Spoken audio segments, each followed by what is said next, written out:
आज शेतकरी दिवस आहे। सर्वप्रथम मी पूर्ण राज्याच्या शेतकऱ्यासहित देशाच्या शेतकऱ्यांना या दिवसाच्या शुभेच्छा देतो। आणि हे जे झालेलं जे भाजप महायुतीचं जे सरकार आहे, केंद्रातलं नरेंद्र मोदीचं सरकार झालेलं आहे, या सरकारची वास्तविकता आज आपल्याला पुढे आलेली आहे। यांचे आमदार असतील, यांचे कृषी मंत्री असतील, ते शेतकऱ्याला भिकारी समजतात।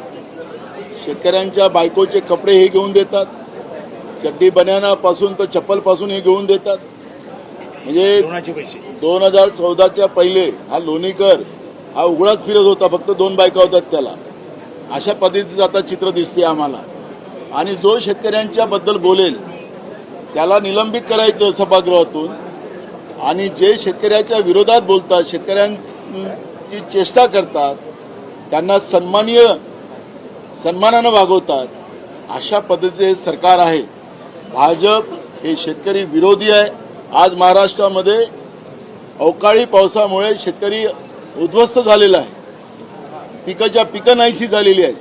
शेतीचा हंगामाला शेतकऱ्यांजवळ पैसे नाहीत, घेतलेलं जे धान्य होतं त्याचे पैसे अजूनपर्यंत शेतकऱ्यांनी दिले नाही।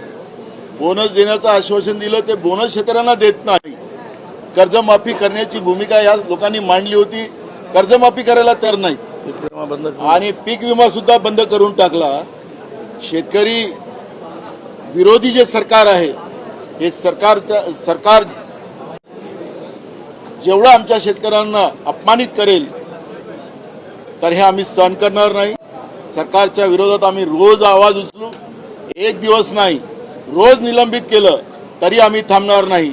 उद्या पुन्हा आम्ही शेतकऱ्यांचे प्रश्न मांडू, जिथपर्यंत लोणीकर आणि राज्याचे कृषी मंत्री यांच्यावर कारवाई होत नाही आणि राज्याच्या मुख्यमंत्र्यांनी शेतकऱ्यांची माफी मागितल्याशिवाय आम्ही लोक आता शांत बसणार नाही।